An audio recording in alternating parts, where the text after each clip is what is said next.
All right, ladies, gentlemen, and everyone else, we apologize for that delay. Just having some audio issues here. So, if our sound quality is a little off today, it's because we've had some audio technical difficulties, but we're going to push through and try to get things working and keep working on making this work regularly and normally for the full time in the future. With that in mind, Geo, are you with me?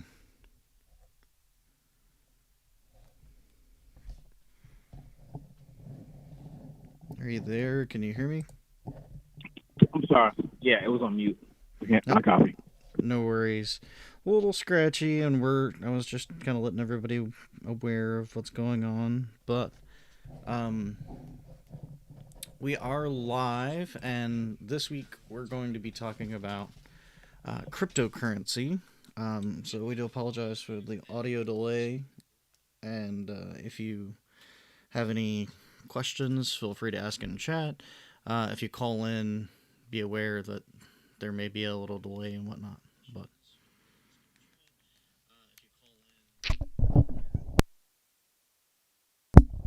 so I have some contested points up.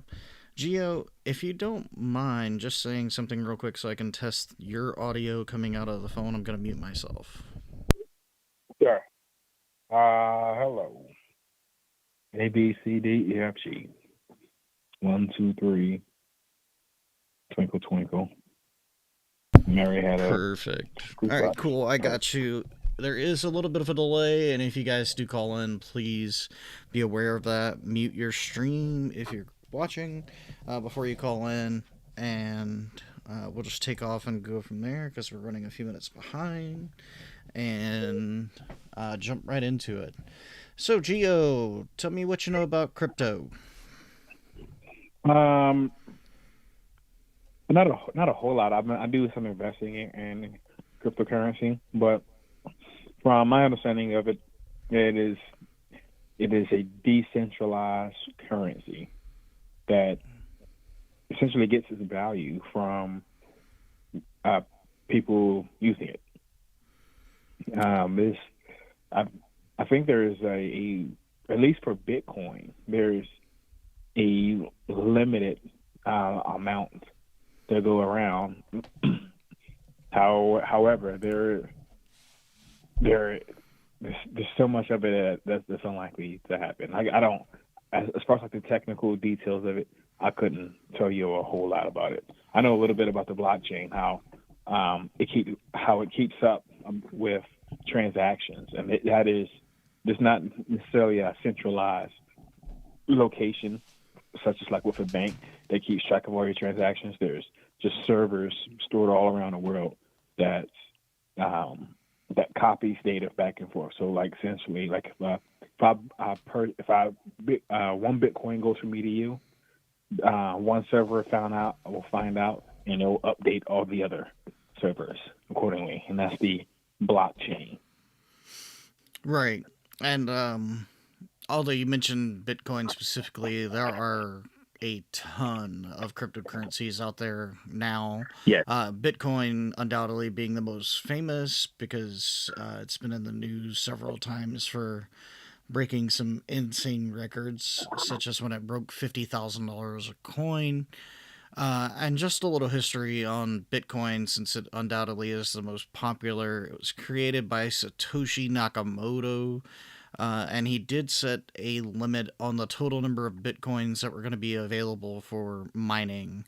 And with that in mind, he also set incremental difficulty per coin as you reach the end of those that are available.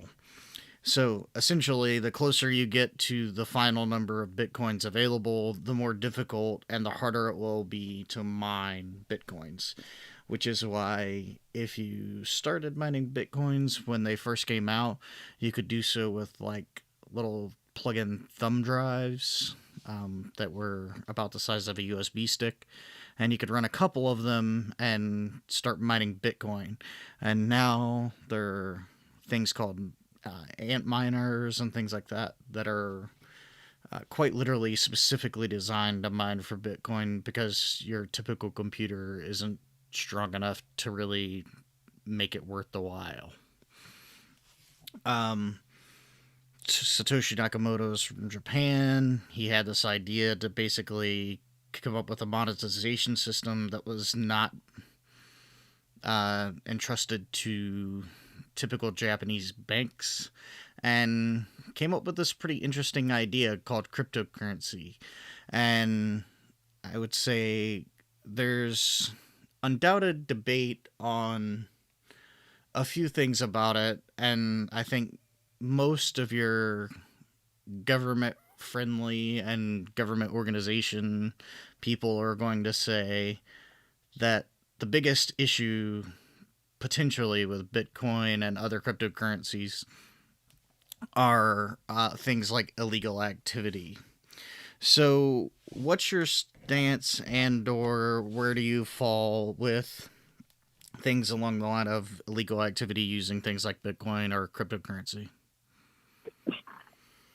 I mean, sure. I mean, of course, Bitcoin can and cryptocurrencies in general can and has been used to fund illegal activity. I mean, so it has cash or gold or sex or literally any commodity that someone could value. That's not an indictment of Bitcoin or cryptocurrency altogether. It's a medium. And medium is used to obtain capital. So, I mean, any sort of medium could be used for good things or bad things. To me, that alone is not sufficient a reason to worry about Bitcoin. People bring up, oh, it can't be tracked. That's literally the same thing for any currency without a paper trail.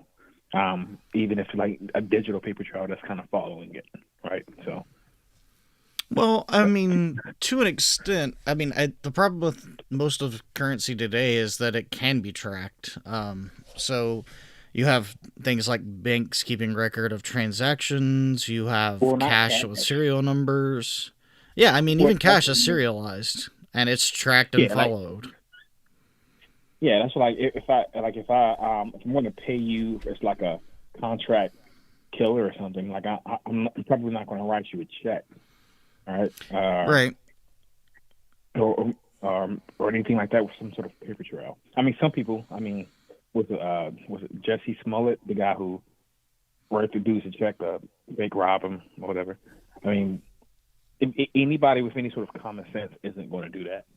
And there's ways to get around it being tracked. Even electronically. Like you can route it to another bank. That to me, that is not a. If you want to challenge cryptocurrency, you have to pick something that is specific to cryptocurrency, not something that could be applied to the dollar as well as any other currency in general. Right. I think just the big sword, at least for purpose of argument, is obviously, if you haven't done any research into it, things like the Silk Road Marketplace Mm-hmm. on the dark web. Mm-hmm. So obviously, if you did any research into that, given I know your degree history, it might have been something that personally interests you. But if you didn't follow along with it, when it was all said and done and the Silk Road was finally taken down, there was over $1 billion at that time worth of cryptocurrency, specifically Bitcoin, that had been used for drug trafficking. And that's kind of the sword I think people are trying to fall on here. Yeah, I understand the concern. For me, it's just unreasonable. Like, because how much cash has been used to pay for drugs? I don't know the number, but I'm sure it's in the A billions. lot. Yeah, Yeah, so that's what I'm saying. It's drugs, not a as long as drugs have been around, have been purchased with cash. Yeah, that's just like Now, that may if have you been in the form of like gold coins or like silver coins, but it hmm literally was cash right. pretty much Like, until the Silk Road. yeah, I mean, in prison you can pay people for stuff with cigarettes. I mean, Yeah. it's, like I said, cryptocurrency is just a medium. So sure, it can be used to purchase bad things, but the, for me, the real question is getting rid of cryptocurrency. Would that eliminate the people paying it, people trying to purchase illegal activity? No, I don't even see how it even slow it down. Well, I mean, it could potentially slow it down because of the ease of access to something like a decentralized, untracked currency versus something like cash. So, the big thing, like, if you don't remember the anthrax scare, is that people were sending stuff in the mail. I mean, that's how creative. If you wanted to track illegal activity in the world, and the creativeness of the people that were using things to thwart or obscure from themselves from the law, they literally sent cash in the mail to buy drugs, and then they would send the drugs in the mail because it never got checked. And so, like, that was fascinating when you read about the fact that literally heroin, opium, and marijuana were being sent through the U.S. Postal Service, and it essentially never got caught. And by the way, that's still a reliable method. Not recommending to drug dealers how to do your job. Just want to put that out there as a PSA. But it was and is a reliable method. We still don't track mail as thoroughly as you think we might. So before things like cryptocurrency, we would you would send money in the mail and then you'd get your illegal substances via the mail. But now cryptocurrency kind of makes it more of like an instantaneous thing. So you pay somebody electronically, you can get a notification on your phone, and bada bing, bada boom, you got drugs. Yeah, So I mean, I it mean, sure, potentially could slow it it gave down, but it's only because technology, not because of the actual drug trafficking. yeah, I mean, sure, I mean, so I guess in a way, cryptocurrency added a slight convenience to the commission of illegal acts. Okay, I mean, sure, but Don't think it's the right sword to die on. I don't think so. Gotcha. Now, I think there's bigger bones to pick. if you want to take any one of these, you can. If not, I think we should go into decentralized banking as a potential pro, hmm but that's up to you. So let's talk about decentralized banking. So for the a lot of people wonder if cryptocurrency is it just a fad or is it here to stay? Yeah, I mean, I And literally titled the episode Cryptocurrency, a fad or the future. That's yeah, the last and line so on the screen right now. So if you're watching, the reason I entitled it this is because that's kind of what is on everybody's mind. hmm and so I don't think it's going anywhere. Um, for me, the really big question is, could it potentially compete or even replace government-backed currency? And I think the answer is an equivocal no. I don't see that happening. For one, the your government backed currency, and just instead of me keep saying government backed currency, I'll just say dollar, right? I know there's other currencies, pesos, euro, etc., right? But let's just say dollar, just to keep it simple. The dollar specific has a particular advantage over your cryptocurrencies, and that it is literally backed by the government, right? So, for instance, like let's say I owe you um, $100, right? Mm. If I were to pay you, if I pay you $100 in Bitcoin, you don't have to accept that. You could turn it down. And you say, hey, no, I don't want it. I don't want it in that form. I want it in either this or dollars, right? So like, if I pay you in dollars, you have to accept it. Right. That is legal tender. Yeah, I mean, the So dollar used to say something else, now it says this note is legal tender for all debts, public and private. yeah, and so you could take that money that I owe you, could throw it in the river, like, or whatever. But my debt is satisfied. I don't I don't have to provide anything else. If I provide you the cash, you have to accept it. That is by law. It does not work that way with any of your currencies. Another reason why I don't see it being replaced is that it's just the way that the current trend that is being that I'm seeing see the way that it's being treated by most of the most avid uh, cryptocurrency enthusiasts. I don't know about you, but for the most part, I see it being treated almost like stock. People Yeah, are I trying to mean, I see buy a it lot of low and wealthy sell it people who are high. trying to make a buck. That's kind of Yeah, what I see it as.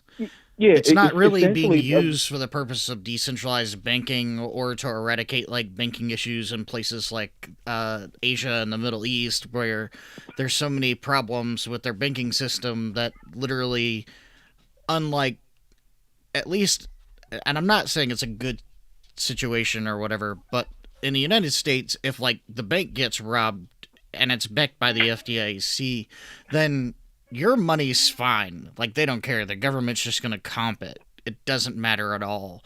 In other places where there's no like national bank or federally backed banks, if your bank gets robbed, you're out of money. That's it. hmm They may have insurance, which may help cover some of the costs, but if you have money in a bank and your bank gets robbed and it's not essentially backed by a government or any system, then now your money's gone. And that's kind of like a huge gamble that people take. And it's an unfortunate gamble and an unfortunate problem that people have in a lot of other countries. And I'm not saying it doesn't happen in the United States. I'm just saying, from my experience, for the most part, most banks I've seen are backed by the FDIC. So it's not a Yeah, huge most of the major concern. ones. Yeah. But in other countries, and I can tell you specifically in the Middle East, in parts of Northern Africa, and parts of Asia, there's no such a thing. Banks are essentially small loan companies, which is what they started as everywhere. But if something happens to them, your money's gone. And that's it. That's the end of it.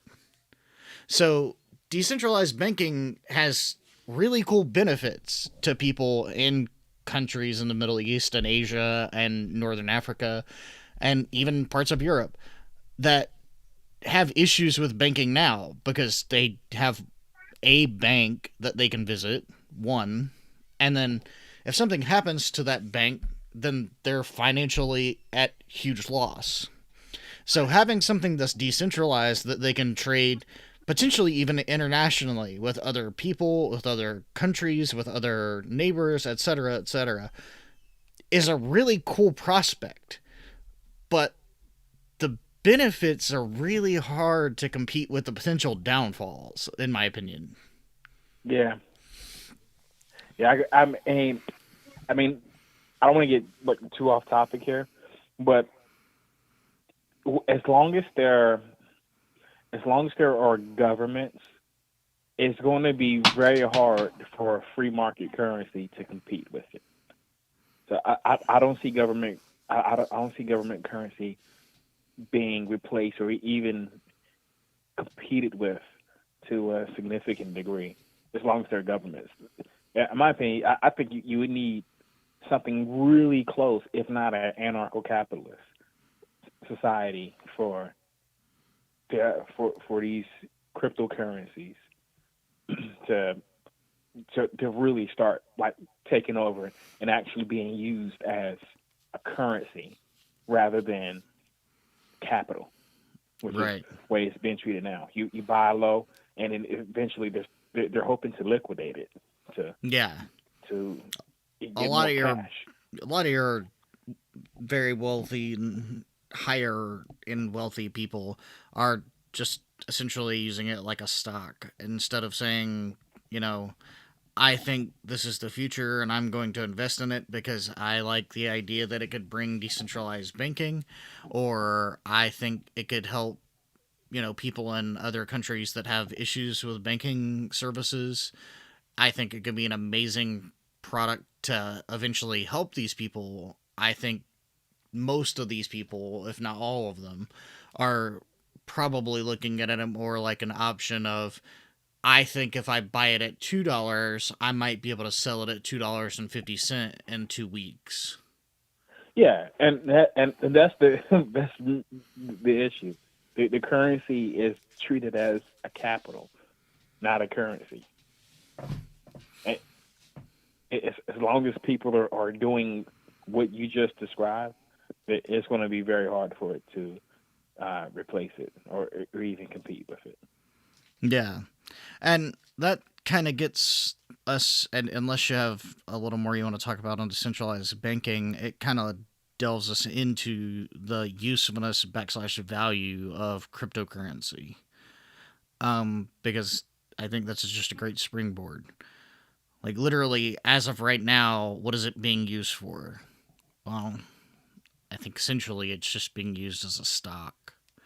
Yeah, Yeah. they And then as far as value, I mean, we've actually seen instances in cryptocurrency of very wealthy either companies, corporations, and or individuals essentially buying a bunch of it to give a false sense of increased excitement and or usage to falsely inflate the market and then trying to sell them back like it's hmm just like every other stock ever. It's literally just millionaires and billionaires trying to manipulate the stock market in forms of cryptocurrency instead of stocks. Like, literally, yeah, it's the exact same game played with different names. yeah. I agree. I agree. I mean, and that's what like, see. One thing is that like, people, you have a lot of the crypto enthusiasts. They're seeing how people are just flocking to cryptocurrency, and they're getting excited, thinking, oh yeah, this is it. It's the new thing. It's going to replace the dollar. I especially hear a lot of uh, people in the libertarian camp saying things like this, Mm-hmm. and I think it's because they don't understand the nature of what a currency is, Yeah. because I, because the way it's being used, the way people look at it is not as if it's a currency. And like, think about this: would you would you take your life savings and then put it in a cryptocurrency and just keep it there, right? And use and try to live off that, like for your retirement. yeah, the answer is Would you ever undoubtedly do that? no. Yeah, I tell you right now, there's no way I do that. Yeah. No, absolutely not. It's a terrible idea. And Yeah. and so when people start doing that, that's when you could see the potential for it to really take off as a currency. For for me right now, it is capital. It is not currency. Very Yeah, very I different thing. agree 100%. Um let's talk a little bit about usefulness and value a little bit more, because hmm I think there's a lot of roads you could go down here, and that is value, specifically. Well, there's both, but I want to get into value a little bit. So, how do you imagine that any form of cryptocurrency's value is determined? From my understanding, the value is determined by, I mean, by how many people are wanting to purchase it. Yeah, The so I but mean, like, what makes cryptocurrency different than like stock in a company? Well, I guess with stock, you're when you purchase stock, you're purchasing a percentage of the company, Mm-hmm. and with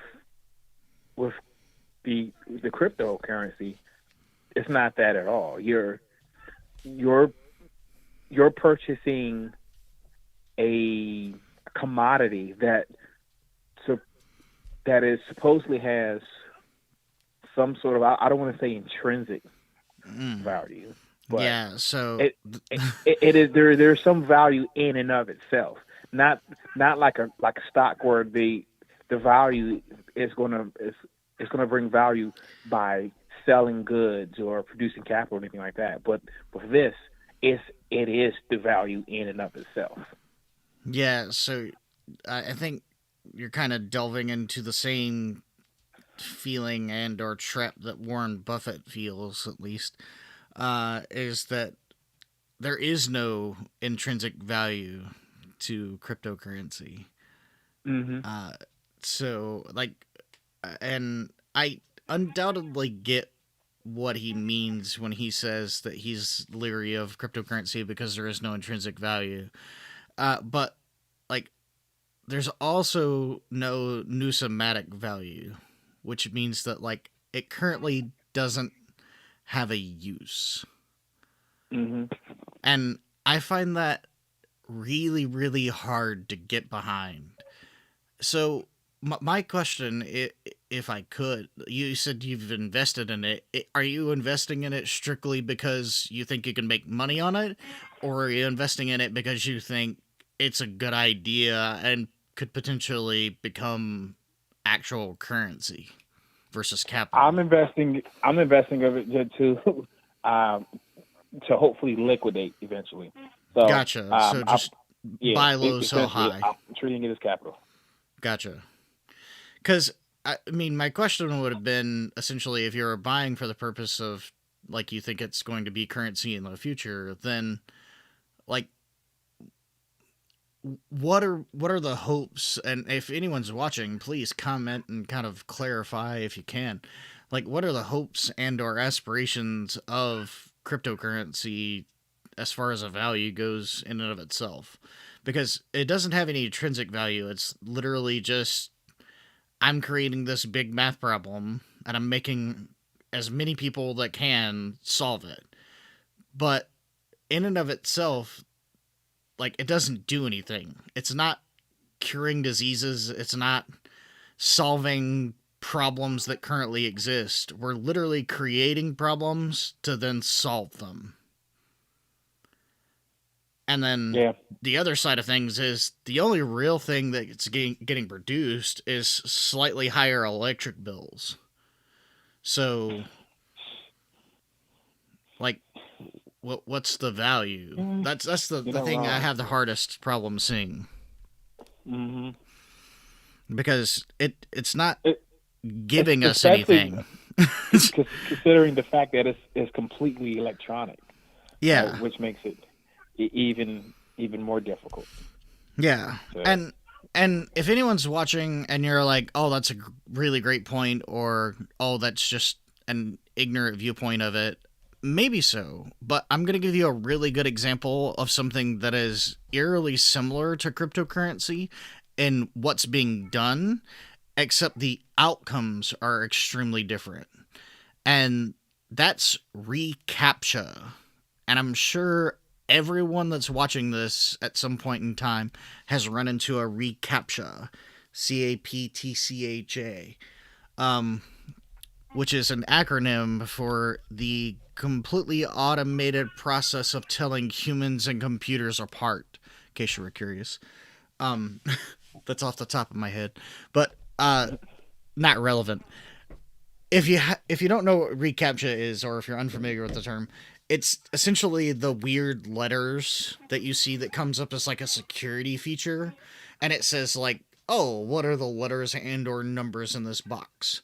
Originally, CAPTCHA, the completely automated process for telling humans and computers apart, was just letters and numbers randomly, and basically what it would do would be it would pull a random survey, and then it would select a certain set of letters and or numbers, and then it would go through a process.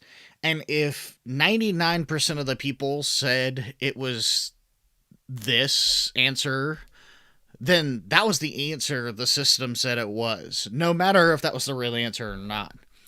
When reCAPTCHA came out, it did something really, really clever and something that I admire a lot, and I hope the person that came up with it is a billionaire. reCAPTCHA takes that same process, except it takes excerpts from books that are being digitized.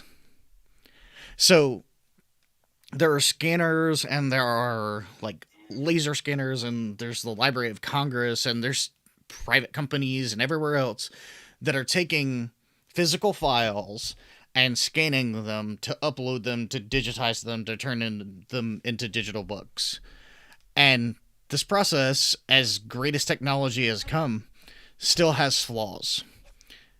reCAPTCHA realized that this was a flaw that we could potentially help solve, and then took a process that humans were already familiar with and just implemented it into that.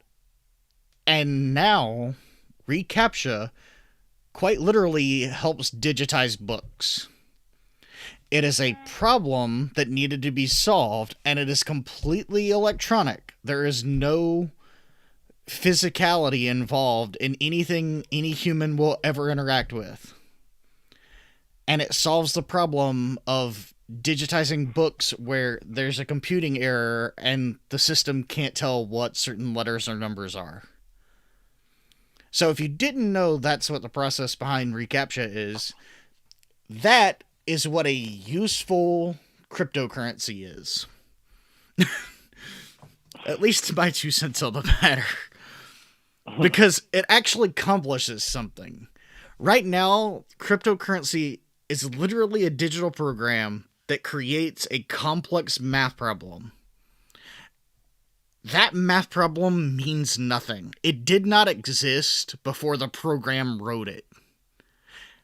And all these computers that are working on solving this are only solving it because the program wrote the problem. To me, at least, my 2 cents, you can argue, call in, yell, and argue, that'd be great. My 2 cents on the matter is, that's so stupid. It's so stupid. I don't mean to, like, bash anyone's creation or intention or whatever, and I'm sure Satoshi... sorry, I'm gonna ruin his name. Satoshi Nakamoto, that's probably wasn't his intention when he created Bitcoin.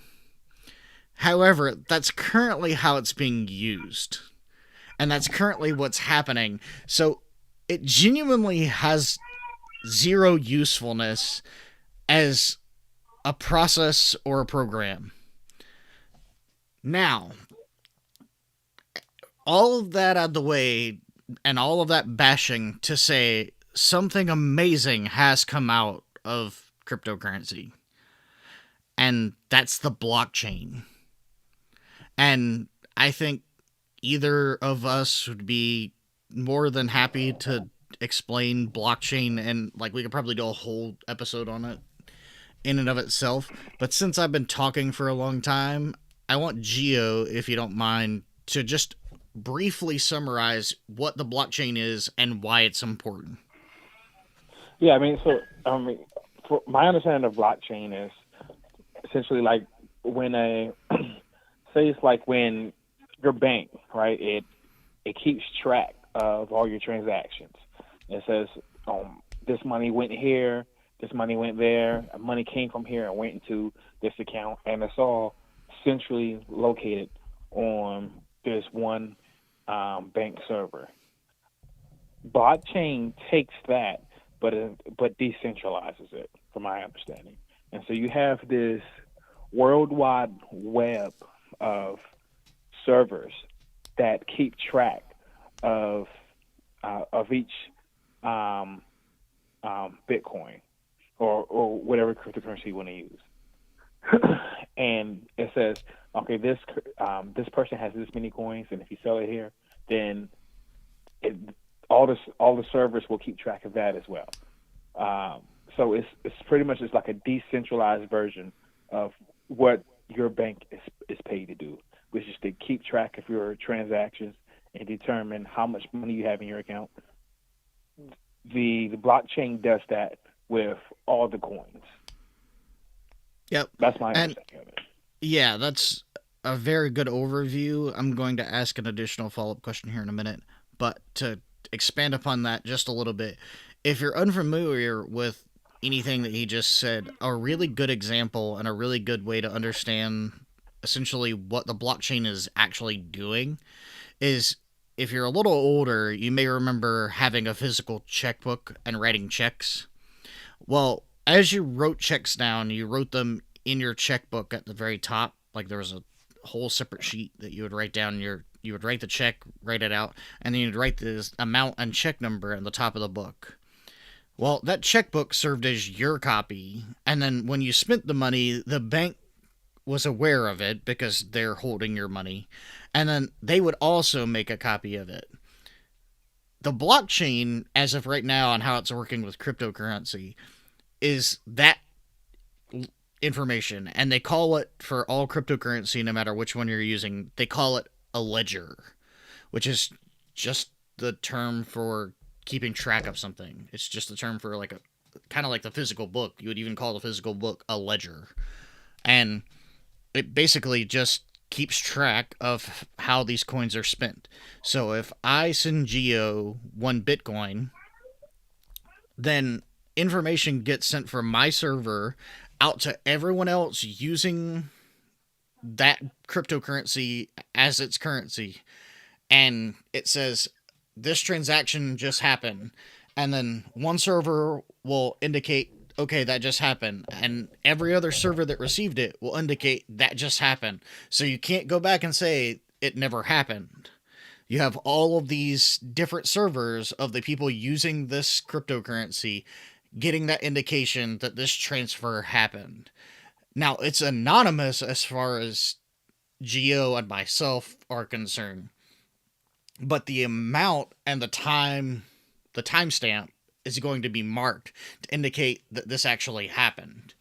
And that's keeping this ledger decentralized. So if something were to happen to your bank, whichever bank you use, and for whatever reason all of their records were destroyed, there's no way to know, how much money you had. Well, in the blockchain there is. You just check with other servers and make sure that everyone says the same thing, and then it's all accounted for. Problem solved. So even if one server were to go offline or get destroyed, all the other servers have the same record.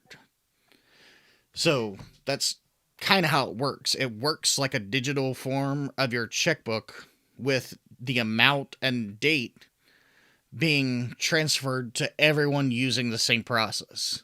That way it's locked in and aware and it can't be erased. Now, my follow-up question to you, Gio, is can you get into any depth on the security aspect of blockchain? Because it is the talk in the cybersecurity world, as far as potentially new ways to secure devices.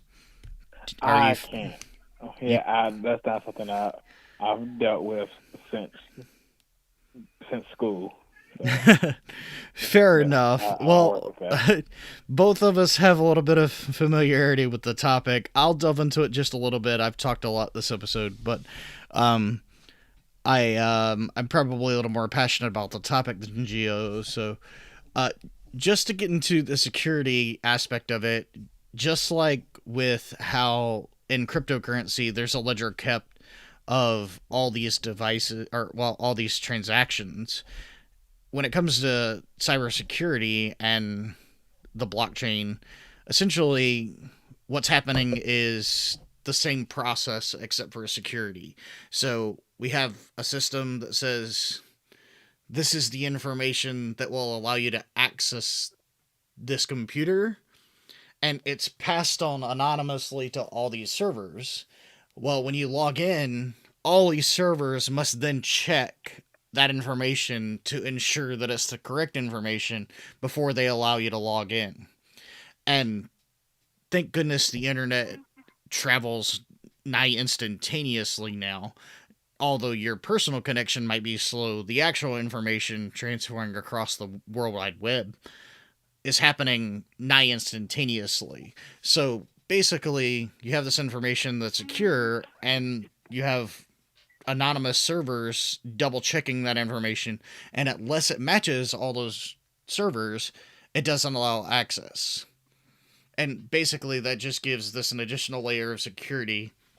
Kind of like how two-step verification came out, where you might get a text message or an email to verify yourself. Well, these servers get an automated message and it says, can you verify what this information was compared to what you had it last as? So if the information is altered, edited, or bypassed, hacked into, etc., it won't match the same information that the servers last tracked and therefore deny you access. So it's a pretty unique potential security implementation in the future, until quantum computing comes out and makes all of this useless. Yeah. True. Yeah.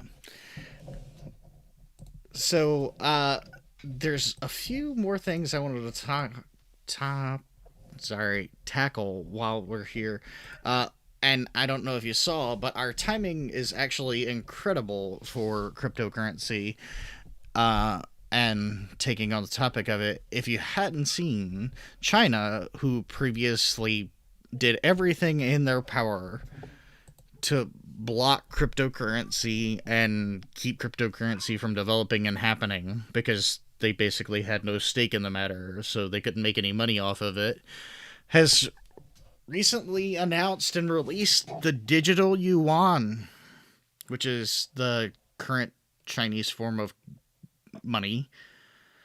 And they're going to be world premiering it with a bank backing up the Digi-yuan at the Winter Olympics in Beijing. So, will that digital currency will it be backed by Chinese government? Yes. Yeah, essentially, China is trying to get on, as far as I can tell, and I could be reading the information wrong, but as far as I can tell, essentially, China is trying to capitalize on cryptocurrency by essentially making their own currency and digitalizing it and saying anyone in the world can use digital yuan by just going through this process. You can buy some, you can sell some, etc., etc. And instead of carrying cash with you, you just carry your cell phone. And bada bing, bada boom. You want to go pay for something? Digital yuan. There it is. I feel like China's kind of missing a point of cryptocurrency. I don't disagree, but given that for the past 10 years they've done everything they can to stop cryptocurrency from happening, kind of a big step. Yeah. Yeah, apparently they've been working on the digital yuan since 2014, and they're going to finally release it this year, so 8 years later. But more importantly, they've been blocking digital currency and cryptocurrency since like 2001 when its inception happened, or even before. So they've literally been doing everything they can to block cryptocurrency in China, the use of cryptocurrency. They've been quelling the use of cryptocurrency and saying that it's a bad idea. And then in 2014, they started working on the digital yuan. And this year, they're finally going to release it. And I think it's just their way of saying it's a centralized monetary system backed by the Chinese government instead of using cash. Yeah. it's a national digital credit. Yeah. Like, I mean, they kind of missed the point by having it. you know, centralized. But okay, Yeah, yeah. interesting. So as far as I I can wasn't tell, aware they're of going that. to centralize a bank for the Winter Olympics, Well, I'll and tell you this. I'll tell you this. That currency has a much greater chance of replacing the dollar than any of the decentralized cryptocurrencies, just by the yeah, mere fact that it is backed by a government. yeah. I mean, obviously, I think essentially what China is trying to do is say, if you don't want to use cash, you don't have to. Here's this Chinese digital credit. Yeah. You're welcome. That way you don't have to worry about carrying cash anywhere. Hmm. But I mean, I feel like that kind of was like the purpose of like debit cards and credit cards and whatnot. Yeah, I know. Except That's this what I'm one about to is say. like I mean, honestly, it literally, sounds like a glorified version of Apple Pay yeah, that's all it is. or Andrew Pay. I mean, because I mean, That's I hardly take my wallet anywhere yeah, now. 90% of the places I just pay with my phone. yeah, So same way, same way. If it has the option, then I'm gonna use it because why bother taking a wallet and all this other rigmarole just to like literally the money is all coming from the same place. I don't care how you take it out. yeah. Yeah. So, what do you think the biggest obstacle for cryptocurrency would be as far as making it into the future instead of just being a fad? The, their biggest obstacle is government, and so we've seen, uh, for example, like you were talking about with China, right? And they had been fighting for the longest time to eliminate it. Mm-hmm. So yeah, your government isn't going to be able to eliminate cryptocurrency, but that's that's not the ultimate aim, from what I hear with a lot of the crypto enthusiasts. They they want it to be they want it to replace the dollar, or replace the government back money. And Yeah, I so mean, for the biggest of sympathizers, from what I've heard, is that they want it to replace the USD, US dollar, or yeah, at worst go be to the point where competitive it's with it at least. alongside it. Yeah, exactly. Yes, exactly. And so yeah, so just because your government isn't able to eradicate something doesn't mean it's actually going to grow and be competitive, right? Like for example, right? I mean, the government can't completely eradicate drugs, but that doesn't mean that that some drug kingpin could come out and be as successful as like any sort of Fortune 500 company. No, that's just not the way it works. Like there's just so many disadvantages it's going to have. Yeah, Just I'll by the just fact that that it's not, that it doesn't have a government on its side. yeah, You're so that's what I'm going to say. The biggest obstacle to cryptocurrency is government. As long as that's as long as you have government, it's going to be very difficult. yeah. Very very difficult.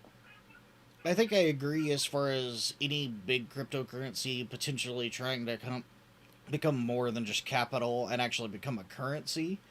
As far as Hmm. some of the smaller ones go, I'm going to say undoubtedly the biggest problem is going to be volatility because it is just so volatile. Like it is Yes, insane. it is, and that's the point I was trying to make earlier. Like, would you put your would you transfer your retirement from dollars into any cryptocurrency of your choice? Yeah, And the answer is there's no. no I mean, way I like do that. the best out there and the biggest out there is undoubtedly Bitcoin. And Bitcoin has hit a high of over $50,000, and as of earlier today, I don't know what it finished at. I didn't pay attention or care, but I know it was around $31,000. So let's say hypothetically, I put my life savings in there when it was $50,000 of Bitcoin. Right now, I'd be $19,000 of Bitcoin out of luck, and that's a Yeah, lot of that change. Yeah, I mean, yeah, that is a huge issue for me. So, it, and because of that, for people to start treating it like an actual currency, there's going to have to be some stability involved in it. And as successful as Bitcoin is, to me, the history of Bitcoin, the recent history of Bitcoin of it just skyrocketing in value, that is a reason to not treat it as a currency, Yeah, just because of how much its value can fluctuate. And yeah, and and I know some people might say, "Oh, what about inflation?" I mean, hey, inflation's steady, and on top of that, the it's still backed by government, so it is legal tender. So like yeah, it's going to be a little more protected than uh, your uh, your cryptocurrency, because it's not like it's not like with the cryptocurrencies, people have to actually accept it as payment for anything. and, right. and that's what gives a currency value, is that people are willing to accept it as payment. If if no one's doing that, then it's essentially useless. You hear a lot of your loyalists, especially you libertarian types. I don't know why I'm trash talking libertarians this episode. It's not like I'm not one, but um, you hear them say like really silly things like, the dollar's useless because we got off the gold standard in '71. It's not backed by anything and all that type of stuff, right? I mean, you ever hear people say stuff like that, Well, right? yeah, but the gold standard was like 34. The silver standard was in 71. Yeah, and so statements like that really, to me, it really shows that they don't understand money. Because I mean, like when I hear that, I follow up with like, what makes gold valuable? Like, it's Yeah, the dollar was backed by gold. Okay, so what? What yeah. makes gold Now, valuable? The thing that made it valuable is that people are willing to accept it as currency, or have to accept it as currency, and that is the huge benefit that a dollar has over the cryptocurrency. It well, it being backed by the gold standard was merely a means to uh, reduce the likelihood of like runaway inflation, like some of the stuff that we saw in Zimbabwe, where they inflated their currency by like 30,000%, or in and so Germany where post it World cost. War II. Say that again. I said, or in Germany post World War II. Yeah, exactly. There they go, where you have like a gallon of milk costing like $2,500 or something like that, right? Yeah, So where people were that's what it literally was. That's what it burning was meant money to do. because it was more And efficient than buying firewood. yeah, essentially, right? They were doing that in Germany. They were using Yes. the dollars for what the German currency, to keep warm. Yeah, And so because it and was and better than the using gold. it to try to use it as money. Like Yeah, and wheelbarrows I was full of money to buy loaves of bread. yeah, and so like yeah, a lot of your purists who get so obsessed with the gold standard and say, oh, um, that was that ensured that you couldn't have inflation. We were still inflating with the gold standard. They were just changing the ratio Yeah. from, because like at one time it used to be one gold brick per dollar, and Yeah. that was like, what, like 150, 180 years ago, or something like that. By the time we got to I don't 1971, even think that it was a ratio brick. It was changed probably by a like an lot. It was not. ounce or a I pound. it, Say that again. I said I'm pretty sure we used like an ounce or a pound at some point in time. Yeah, Like that's what we were doing. yeah, it's like Like for one yeah dollar was worth for a one dollar, pound of yeah, but like gold. it wasn't even close to that by the time you Yeah. got to 1971. So just by changing the ratio, you could still have hyperinflation. Yeah. The what really gives the currency its value is its acceptance as payment. Yeah. And And just because I know the way people are, and I know, given that this is a debate show, I'm gonna nip this one in the bud. There is more to gold than the fact that people were willing to take it as payment. I'm sure that Geo is aware of it, but I am yeah, also you mean like aware the of it. technological uses and stuff? Exactly. There is an undoubted usefulness and scarcity to gold that makes it have value in and of itself. But the assigning of gold as like a standard or whatever was not because of the technological advancements or the malleability or whatever of gold. It had nothing to do with that.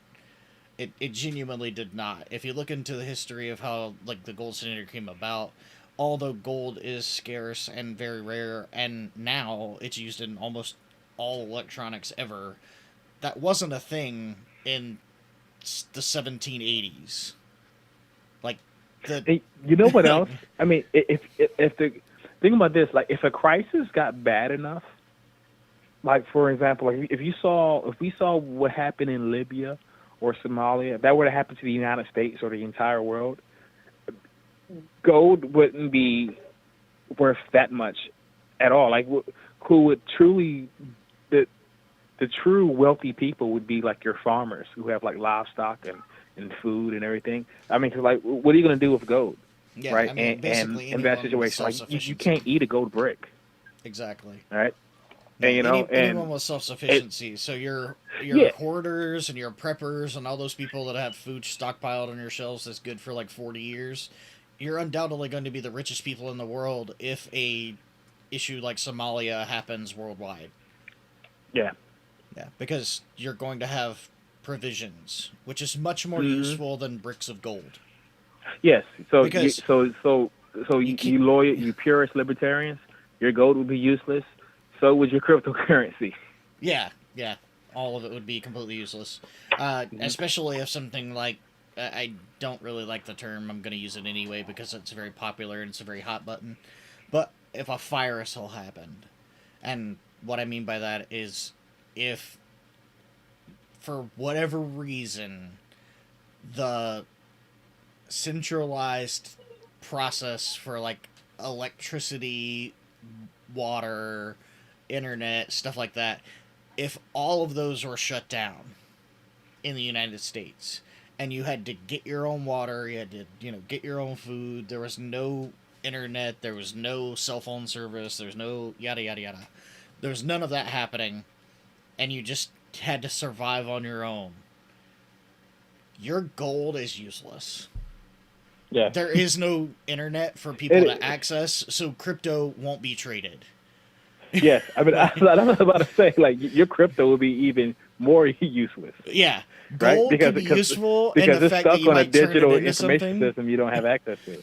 Yeah, gold could be useful because you could turn it into something like a weapon Yeah, or like a pot or a I mean, pan or something. But yeah, like you could at least crypto use with it as no a internet, doorstop, you're done. Yeah, doorstop, right? paperweight, something like that. Like literally, it would have some physical use because it's a physical object.